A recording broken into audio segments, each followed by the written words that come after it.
we're celebrating peace tonight. It appears to me there's several forms of peace. Inner peace, which we develop through our spiritual practices, and the social peace, which is a vision and an effort to manifest that inner peace in the world. Social peace can take different forms. In the family nucleus, when the children aren't fighting, we think, oh, it's peaceful, the kids aren't fighting tonight. But when the children are playing together, there's a whole new level of peace. So tonight we invite you to play together and create peace through that playfulness and through the vision. And together we can create a vision for peace in the world. We are going to start the program with two pieces by the Way Out Back Ensemble, who will introduce themselves. My name is Susan Wood, this is Kate Levine, and this is Vincent Bruno. And we're going to play for you a traditional American waltz, the Midnight on the Water. Can we dance? Yeah, sure.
Goes back to, let's see, the year was 1963, and a young man stood up in front of an audience at Carnegie Hall with his guitar and played this song that he wrote. That young man's name was Bob Dylan, and this is called Lay Down Your Weary Guitar.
This is written by a saint in his passing in 1952. Paramahansa, who stood for worldwide peace, wrote this.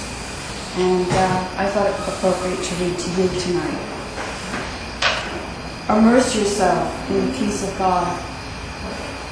Father, hushed are the sounds of the world and the heavens. I am in the temple of quietness. Thine eternal kingdom of peace is spread tier upon tier before my gaze. May this infinite kingdom, long hidden behind the darkness, remain manifest within me. Peace fills my body, peace fills my heart, and dwells within my love. Peace within, without, everywhere. God is peace.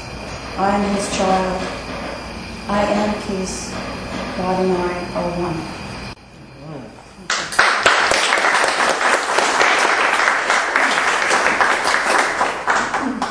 Charlotte.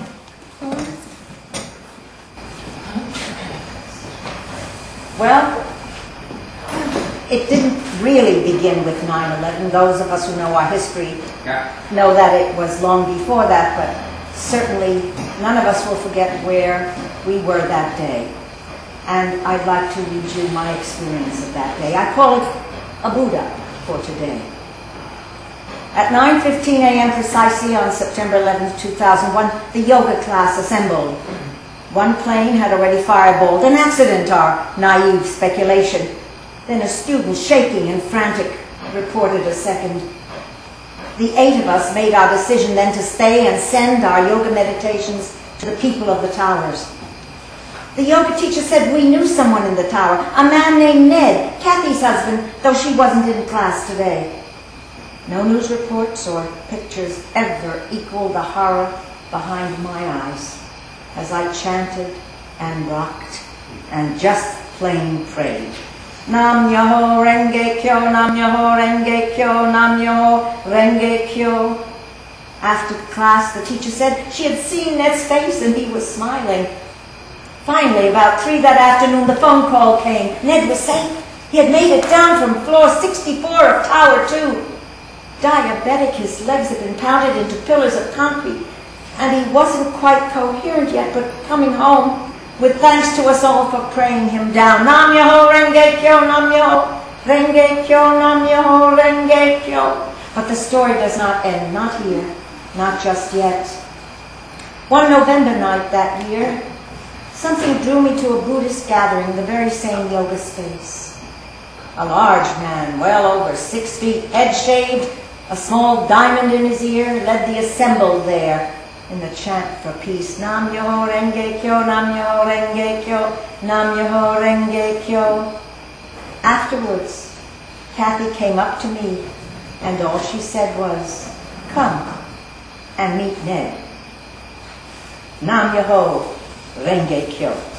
And last, this is for every one of us that have ever stood on a vigil, whether it be counter-recruiting, whether it be Women in Black, whether it be Code Pink, whether it be Pax Christi, whether you are silent or shouting, whether you are with signs or without. I will be as old snow. I will be as old snow, bulldozed aside, crusted, scaly, pocked. After days of almost spring, found in unlikely places, piled carelessly, covering ancient ice that embeds like amber winter's flotsam, cherishing in cold embrace forgotten truths of a world where mud is scorned. I will be as old snow, persistent and pesky, unsightly and inconvenient, with a mission to remind the world that I was once nurturing and comforting, covering everything in silent peace. Thank you.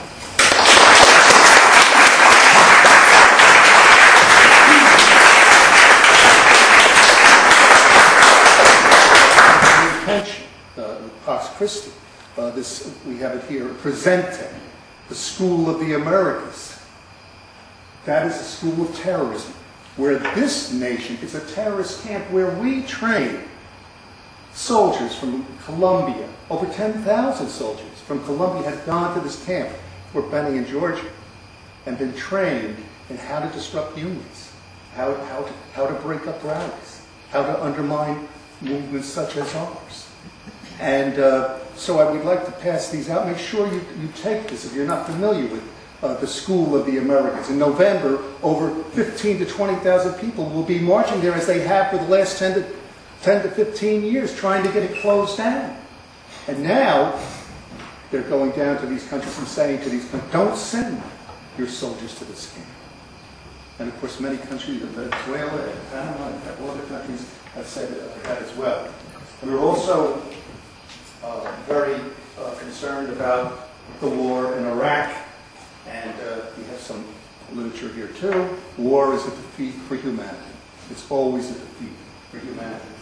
And I've seen many of you, many of you are here, we're friends, we've seen you on the lines, and we'll see you again and again and again until we turn this horrible situation around.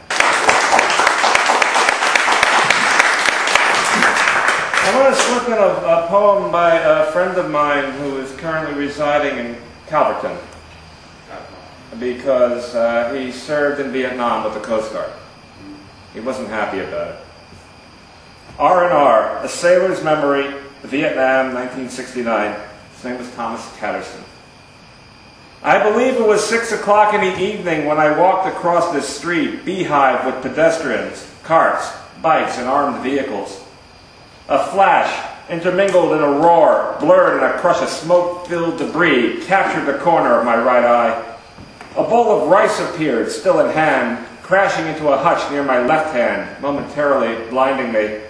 Upon recovery, I noticed my pint of Jack Daniels was still intact, so, without remorse, I drank, and drank again, knowing I still have 3 days to truly go blind. And this is one that comes from the beginning of the war. The wedding party. The Rockets and Shabazz will wed at Makar al-Daid, with celebration all day long at Makar al-Daid. General Kimmett sends regards at Makar al-Daid, by helicopter and marine at Makar al-Daid. Ordnance by land and air hits Makar al-Daid. Let freedom ring, screams Uncle Sam to Makar al-Daid. 14 kids, 11 women at Makar al-Daid. 45 sent to the promised land at Makar al-Daid. 2 weddings, 40 funerals in Makar al-Daid. 1 epitaph, 27 tombstones at Makar al-Daid. The American bombing of Makar al-Daid.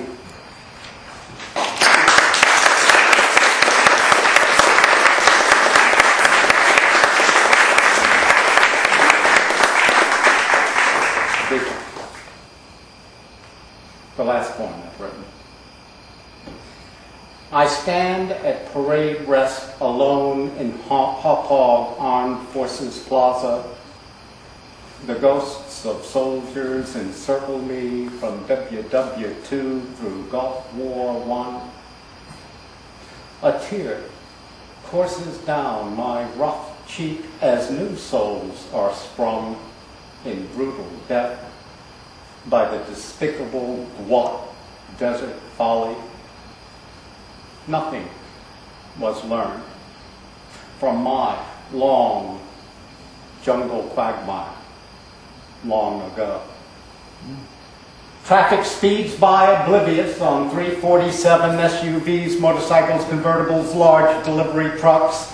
In Tonglen, I breathe mercy in, breathe out compassion. A single bird distantly trills melodic taps. Matt, Jacob? Got that right. I almost chose not to come up when I heard you preferred light. No, I think that was misinterpreted. Oh, She said we oh. were going to play together. Yeah. Playing can have tossing and Oh, fights okay. and good Because and bad. unfortunately, I don't do light. I wish I could, but I lost that a long time ago. You need a little background here. For most of my childhood life, I had no other desire other than to be a lieutenant of Marines. I accomplished that when I was 21 years old, training in Quantico, Virginia, and soon found myself leading men in combat in Vietnam. The first two, I'd like to read three if I can. The first two are about war. It's not about peace. And maybe it's the same thing. And the third is more about me. And well, it's all about me, but about them. A sign of the times. A body of a dead VC sapper stands upright, impaled in the layers of concertina wire, marking the no man's land that surrounds the perimeter of a fire base north of Da Nang. Killed trying to penetrate the base's defenses, his catatonic body adorned by holiday revelers with Christmas balls, tinsels, and sign, soiled with blood and entrails, wishing all peace and goodwill from the 26th Marines. As we passed by and entered the base, no one even took notice. I did hear one Marine, 19 years old and newly arrived in country, whisper to no one in particular, "Ho, ho, ho." We have grown indifferent to death and to human suffering. The innocence of youth dies quickly when killing becomes a rite of passage. I came upon this short poem on peace by David Moe. It spoke to me, and I was moved to share it with him. Inner peace. So much has been written about peace in the world. Peace on earth, peace be with you, shalom. Peace is more than the absence of war, more than tolerance, more than acceptance. There can never be peace between individuals or nations until we are at peace with ourselves. That inner peace that passes understanding.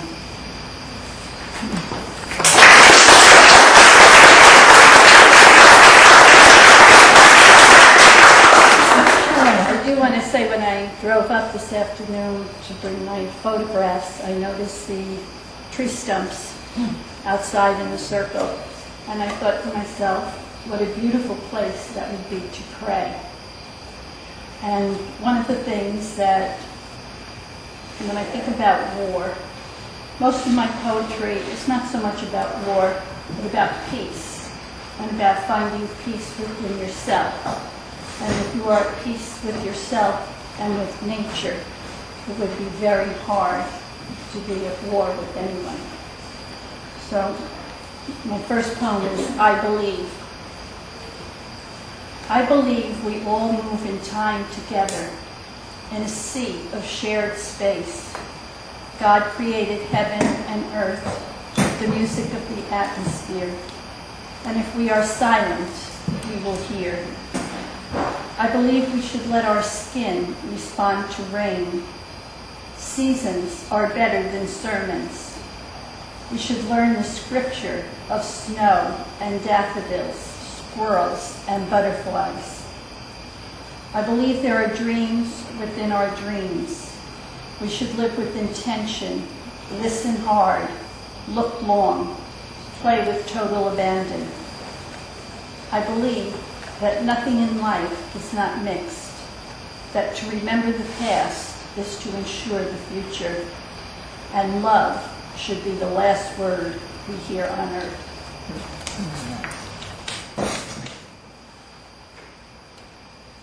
Today, at 50, on the anniversary of the end of the war, World War II, thoughts at the end of summer, of the magazine cover,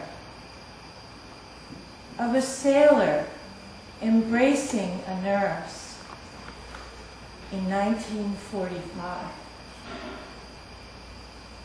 A symbol of love and brotherhood. Mark the beginning of fall and thoughts of starting over, and hopefully the Iraq War will soon be over. What are we doing to the boys of America?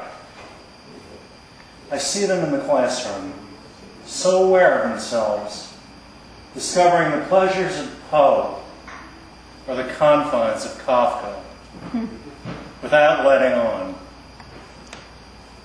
I see them in the gym, building up muscles for the meat grinder. Iraq will devour these jocks. I glance out the windows and see two doves on a tree branch, obviously in love, ravishing, complete. How can they know? They who were too young to remember flower power or the summer of love. Second poem is My Bookcase. In my bookcase, the Quran is shelved next to the Bible for no apparent reason. The text of the Quran goes left to right, and the King James Version goes right to left. So I fancy they have the same point de départ, and both have something to say. Next to these estimable compendia is Freud's slim beyond the pleasure principle. The Jenseits in the title, beyond, connotes a whole other direction, which seems entirely appropriate to me.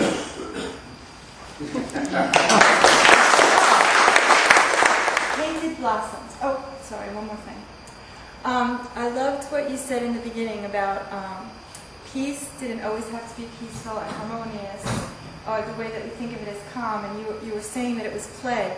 And I thought you were just about to say another word that's in my poem, and that is peace as being active, because that's what I was thinking of with play. So I feel like we were on the same vibe also.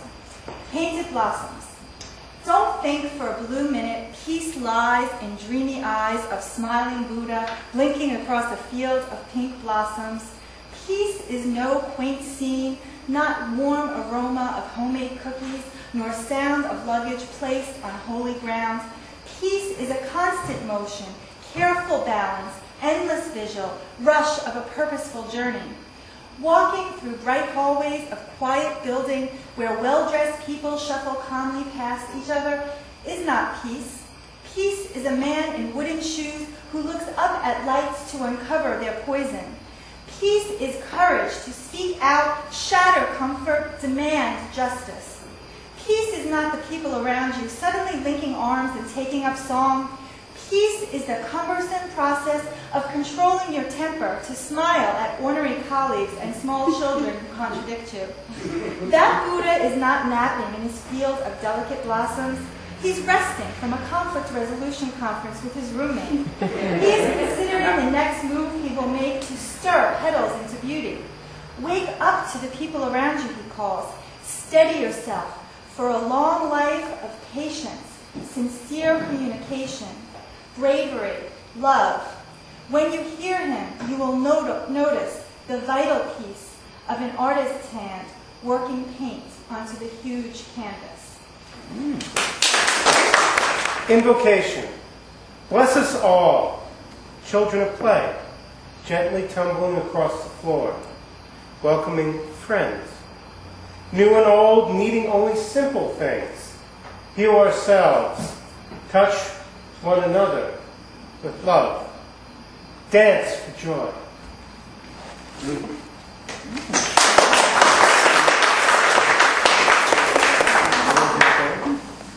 Okay, black and yellow. And black and yellow crosses our path, and we remember something forgotten. The thing forgotten becomes our focus. Everything remembered is ignored. Black, And yellow, black, black, yellow, crosses our path. At the same time, Gandhi teaches suffering is personal, and universal. yet duality is false. At the same time, A woman teaches that epidemics pass. between loved ones by hands, Mouths, eyes, fists, black, and yellow. marked, Wings, black and yellow wings. flutter by, Butterfly with black and yellow wings crosses our path, and we know everything. will be all right. Black, And yellow, wing, butterfly flutters by, black, and yellow, butterfly crosses crosses paths.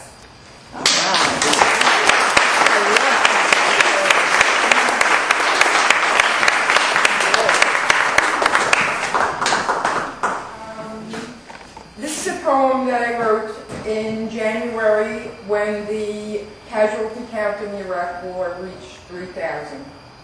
And it's important to know that the casualty count today is 3,753. 3,000 dead, how many more? Someone has stolen the soul of America. Love thy neighbor has been abandoned for fear. The dark-skinned, the Arabs, a Muslim, the world is now us versus them. They're different, you know, and they all want to harm us. If we don't kill them over there, they'll surely turn up right here. Someone has misled us and hijacked our hearts. They took 100,000 of our children to Iraq and sent over 3,000 body bags back. They do not show us the coffins, the wounded and maimed. We cannot question the commander-in-chief. We must be patriotic and watch what we say. He is the decider. We must obey. How did this happen? Who pays the cost? The violence, the torture, all the precious innocent lives lost. Who is responsible? Who is to blame? 3,000 dead. How many more? What are you doing to stop this immoral war?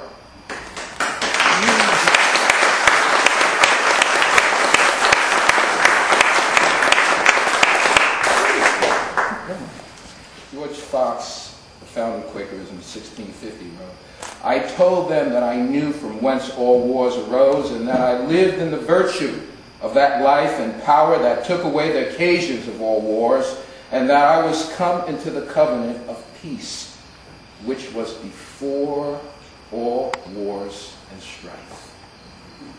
And that's why we're here tonight. I want to read something by Gandhi. I object to violence because when it appears to do good, the good is only temporary. The evil it does is permanent.